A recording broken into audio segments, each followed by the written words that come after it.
need a new video. Yeah, a new video. People aren't going to like me or follow me, or let alone subscribe to me if I don't keep putting out new, interesting videos. I just can't figure out what I want to do. I feel like doing my favorite thing. What's my favorite thing? What's my favorite thing?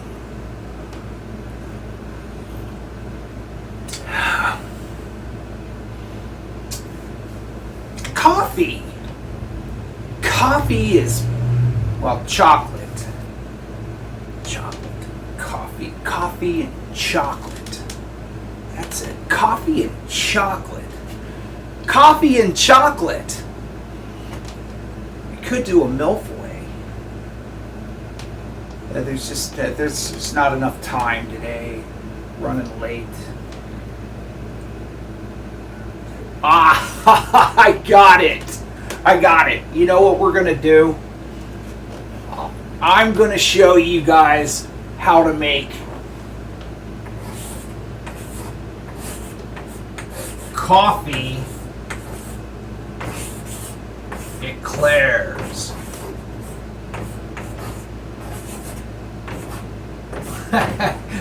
But with chocolate. Oh, this is gonna be. So what we're going to do here is we're going to make this coffee pastry cream, and I'm going to bring you over here so you can see this go together really fast. 1 pint of organic whole milk in here, and we're going to bring that to the scald.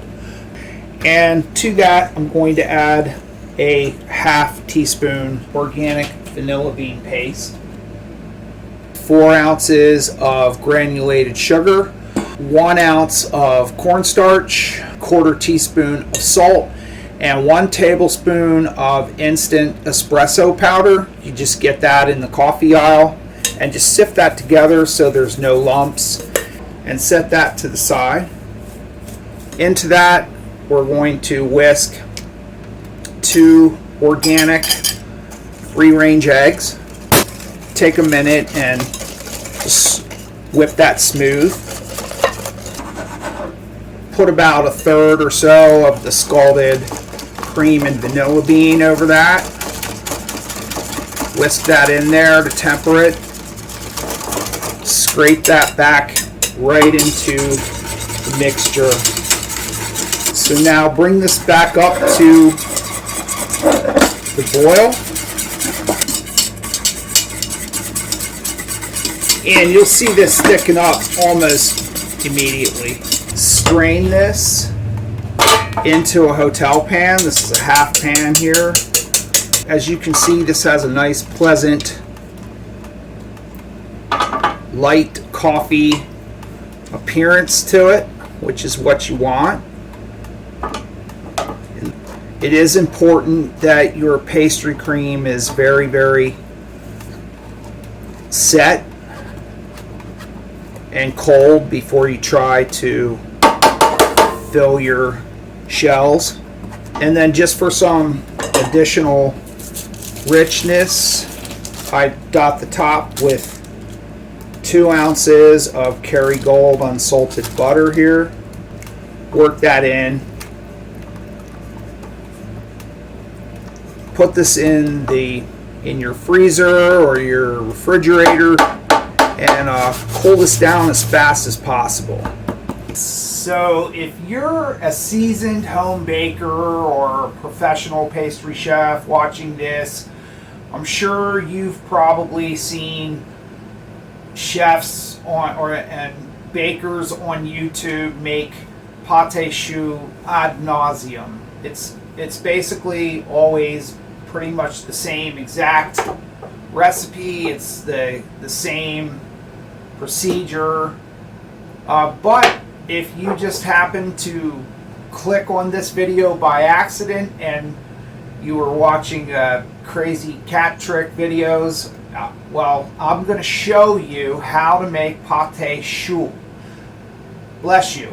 Now, pâte choux is basically it's what creates the shell of the eclair. It's also used in profiteroles, cream puffs, some people call it. It's used for various French pastries, and so basically you're creating a roux and a paste, and you have to pipe the paste.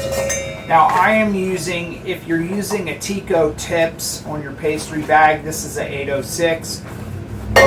It helps to have some type of a canister. You can kind of twist the end of that and just have this like this, so you can get your paste into the bag very quickly. It is important that you have your oven preheated to 425. If your oven's accurate, and you should check your temperature, 425, and then we're going to bake it for 10 minutes and then open the door slightly and back it off to 375 for another 12 to 15 minutes or so till it creates a hollow shell that we can then pipe our coffee pastry cream into.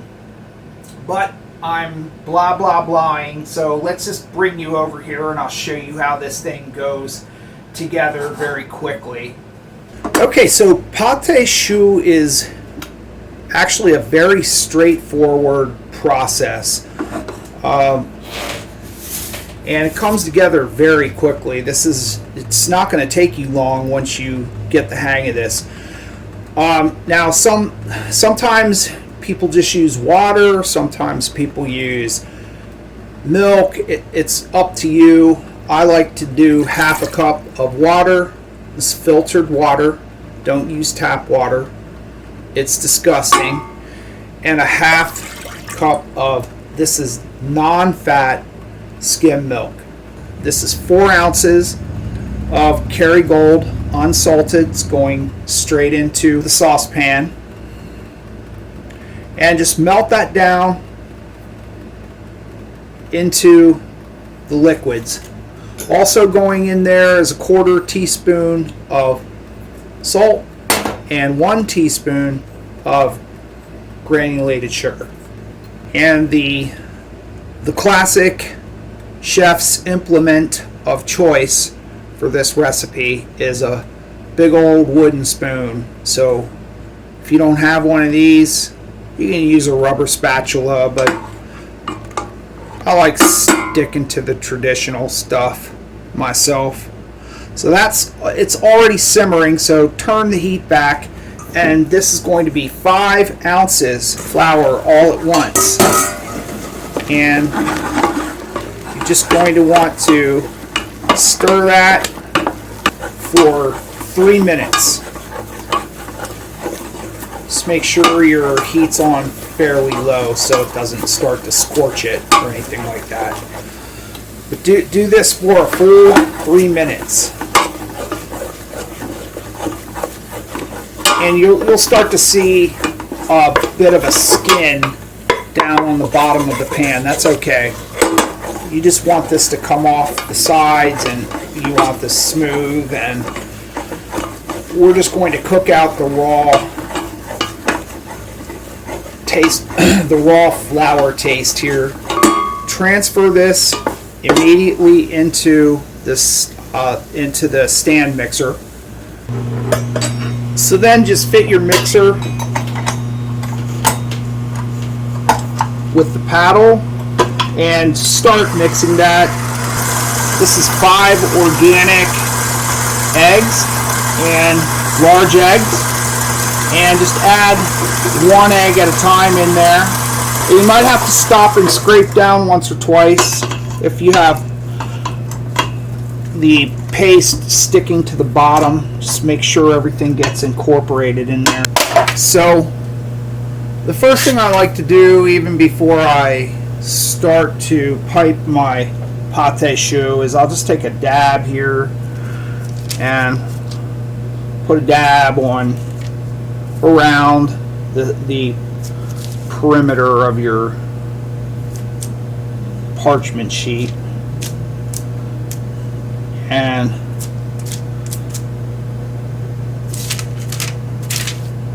then flip it over, and that's just going to keep the parchment down so you're not driving yourself crazy. Then you're going to want to transfer that immediately to your pastry bag.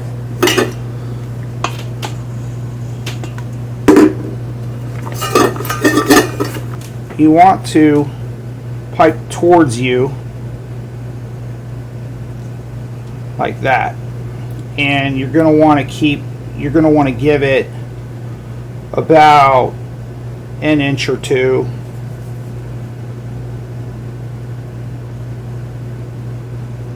It takes some time to get good at this.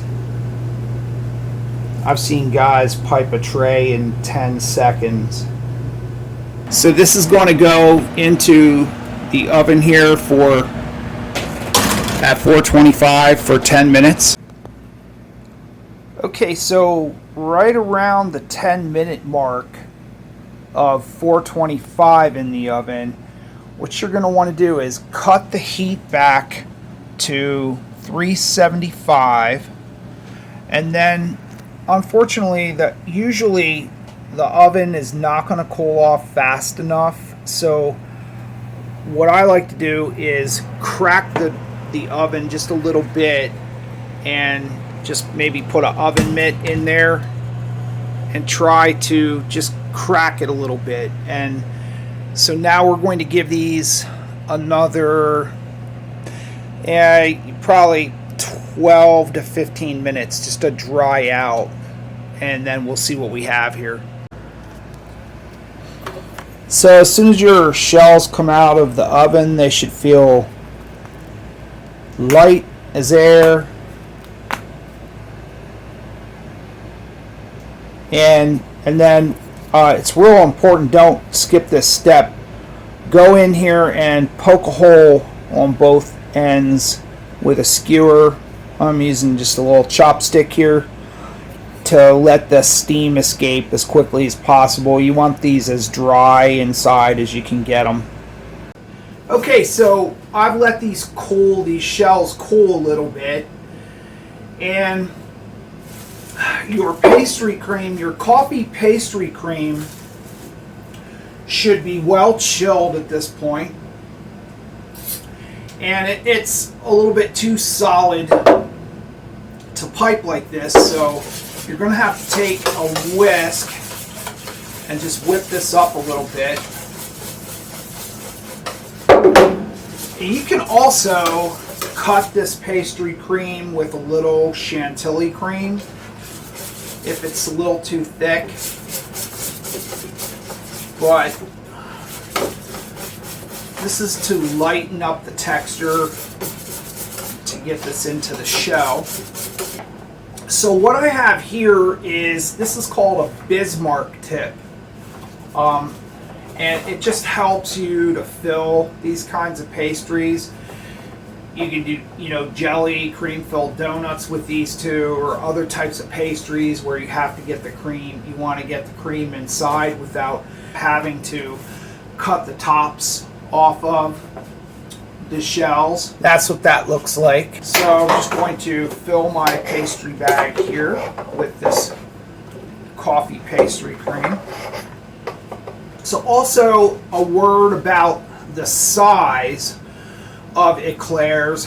Now, I've always been one of those that I like a small shell. I think these are slender and small, much more elegant than having a big, huge submarine sandwich sized Eclair. I just I don't like the looks of those. I like these small, slender ones like that. You want to try to get the shell as full and heavy as you can, and they should start to feel heavy, and you'll see the cream start to come out through the holes, so then you've got them filled. So I'm going to finish filling these, and then we're going to work on a couple of different glazes here. We're going to do a coffee glaze and a bittersweet chocolate glaze. And I'll show you what these look like then once I get all these filled. We're going to work on two different glazes for this, coffee glaze and chocolate. We're going to do a bittersweet chocolate ganache as well. But right now we're going to work on this coffee glaze. So what you need here is just a small saucepan, and just put that on really low heat. And I'm going to put a tablespoon and a half or so of unsalted Kerrygold in there, a quarter cup of hot water, and a tablespoon and a half of instant espresso powder, and that's going in there. 2 tablespoons of non-GMO corn syrup, that's going in there. I'm going to use a whisk for this till the butter melts. And then to that mixture, once it's warm, I have 2 cups here of sifted confectioner's sugar, and just start putting that in a little bit at a time. Just whisk it so it's not getting lumpy on you. Alright, so as soon as you have your coffee glaze into some sort of a bowl, you just take your filled Eclairs and plunge them down in there, and you just kind of let it drip off a little bit and set that to the side. And we just let this set up while we're making the bittersweet chocolate ganache that's next. And we're going to put a little bit of that on there too.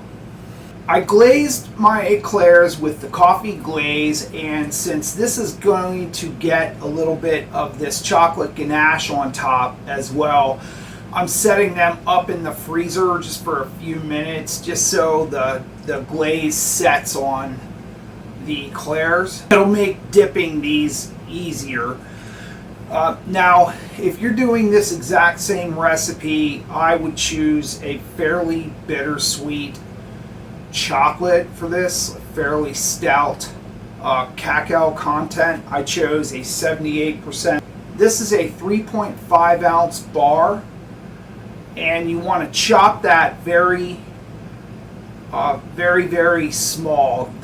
You almost want to chop this into a powder to make a ganache, and it'll come together a lot easier that way without messing with it.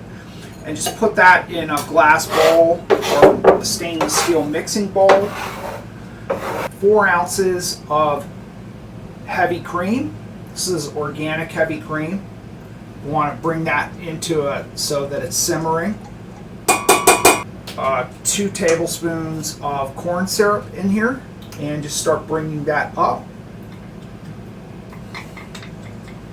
And I'm also going to add a little bit of the organic vanilla paste in there for just a little bit of extra flavor. It goes extremely well with bittersweet chocolate. Teaspoon or a couple of drops of some rum, if you like rum. For me, it's just an excuse to add a little rum to the recipe, right? What can it hurt? And don't add too much of this. It's just a little bit of flavor.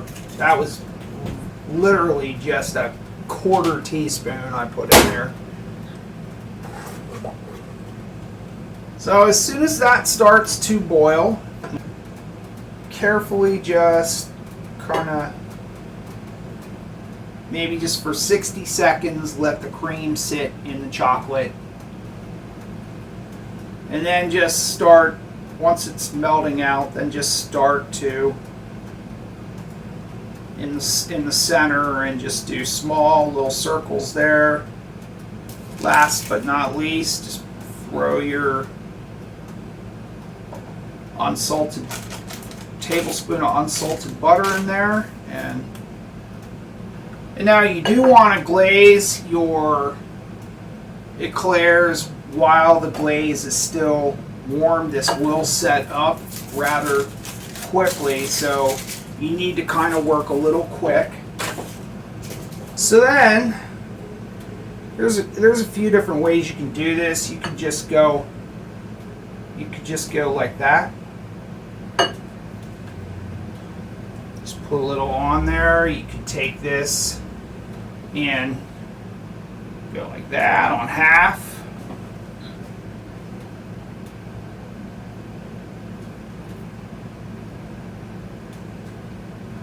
Kind of like that.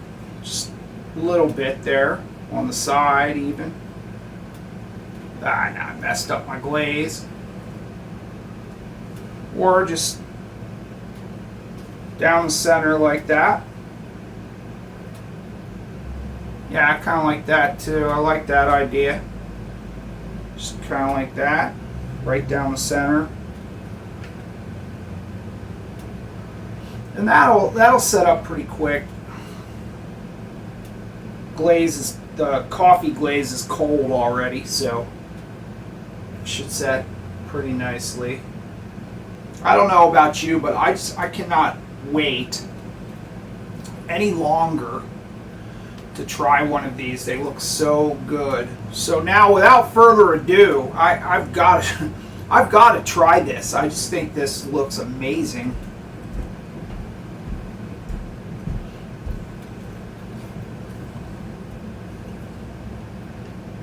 Huh.